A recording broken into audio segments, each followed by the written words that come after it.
Hello friends, welcome to Lalita's creation. Today's recipe is మునక్కాయ చట్నీ. మరి తయారీ విధానం చూసేద్దామా? ఒక పాన్ పెట్టుకొని స్టవ్ ఆన్ చేసుకుందాం. ఒక చిన్న గ్లాస్ దాకా నూనె వేయాలి.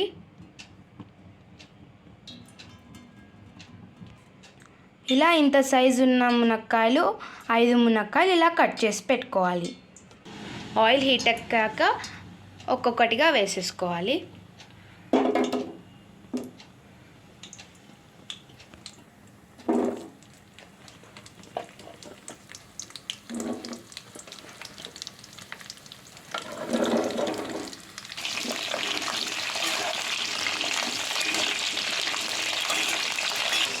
కాసేపు మగ్గనివ్వాలి. ఇలాగా ఒక మూత పెట్టాలి.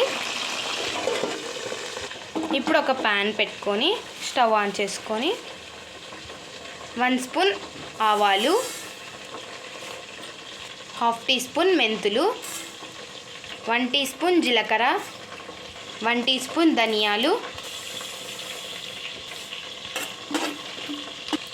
ఇలా కొద్దిగా వేగాక స్టవ్ ఆఫ్ చేసుకోవాలి. ఇందాక వేయించుకున్న పోపు దినుసులని ఇప్పుడు మనం గ్రైండ్ చేసుకుందాం. ఇలా మగ్గాక షిఫ్ట్ చేసేసుకోవాలి బౌల్లోకి.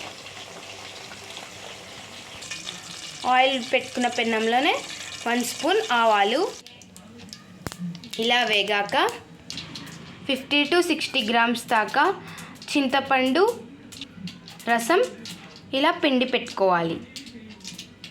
ఇప్పుడు షిఫ్ట్ చేసేసుకుందాం దీంట్లో.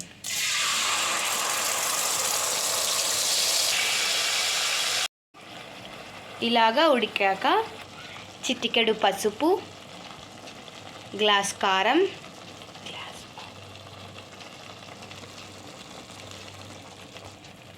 కారం ఎంత వేసుకున్నామో ఉప్పు కూడా అంతే వేసుకోవాలి.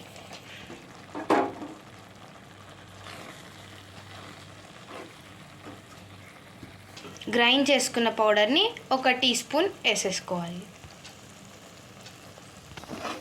బాగా కలుపుకోవాలి.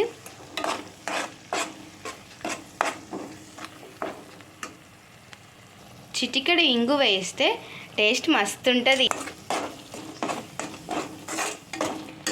ఇప్పుడు ఉడికించిన మునక్కాయల్ని వేసేసుకుందాం.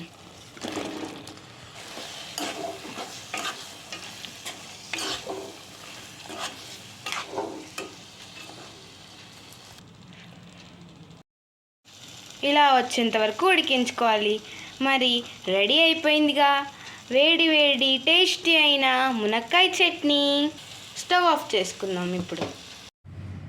ఇప్పుడు ఒక బౌల్లోకి సర్వ్ చేసేసుకుందాం.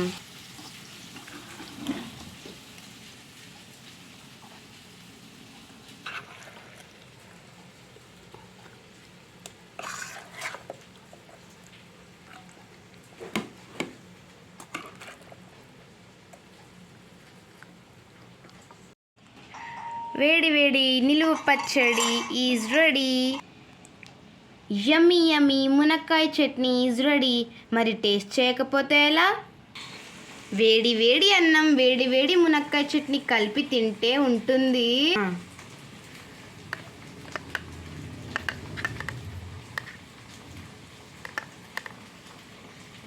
Wow, super.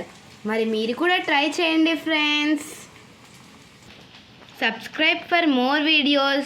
Thank you for watching. Bye bye friends.